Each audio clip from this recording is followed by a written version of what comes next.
Siddipet medical college doctor Lavanya ఆత్మహత్య కేసులో shocking విషయాలు వెలుగులోకి వచ్చాయి. లావణ్య ఆత్మహత్యకు ప్రేమ వ్యవహారమే కారణమని పోలీసులు తేల్చారు. లావణ్య ఆత్మహత్యకు దారితీసిన కారణాలను ప్రకటించారు. లావణ్యను ప్రణయ్ తేజ్ ప్రేమించి మోసం చేసినట్లు దర్యాప్తులో తేలిసినట్లు పోలీసులు తెలిపారు. పెళ్లికి ప్రణయ్ నిరాకరించడంతో మనస్తాపానికి గురై ఆత్మహత్య చేసుకుందన్నారు. ప్రణయ్ తేజ్ను అరెస్టు చేసి రిమాండ్కు తరలించినట్లు ఏసీపీ రవీందర్ రెడ్డి తెలిపారు.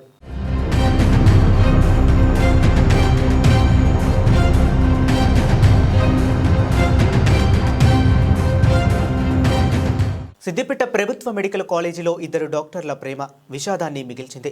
సిద్దిపేట ప్రభుత్వ వైద్య కళాశాల ఆసుపత్రిలో హౌస్ సర్జన్గా పనిచేస్తున్న జోగులాంబ గద్వాల జిల్లా మానవపాడు మండలం జల్లాపురం గ్రామానికి చెందిన ఎంబీబీఎస్ విద్యార్థిని లావణ్య గవర్నమెంట్ సాంఘిక సంక్షేమ పాఠశాలలో చదివి తదుపరి హైదరాబాద్ గచ్చిబౌలిలో గౌలితొట్టి క్యాంపస్ నందు ఇంటర్ పూర్తి చేసి మొదటి ప్రయత్నంలోనే 2020లో సిద్దిపేట ప్రభుత్వ మెడికల్ కాలేజీ నందు ఎంబీబీఎస్లో చేరింది. లావణ్య ట్రాక్ రికార్డు ప్రకారంగా చదువులో ఆటలలో చురుకుగా ఉన్నట్లు తెలుస్తుంది. ఆమె తల్లిదండ్రులు కూలి పని చేస్తూ జీవనిస్తున్నారు. అక్క శిరీష హైదరాబాద్ సాఫ్ట్వేర్గా జాబ్ చేస్తుండగా లావణ్య సిద్దిపేట ప్రభుత్వ మెడికల్ కాలేజీలో ఇంటర్న్షిప్ చేస్తుంది.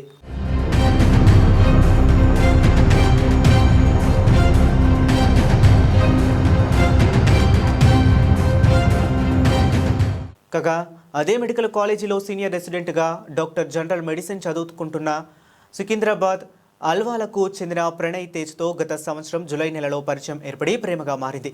ఏడాది పాటు ఇద్దరి మధ్యలో చిగురించిన ప్రేమ చివరికి విషాదాన్ని మిగిల్చింది.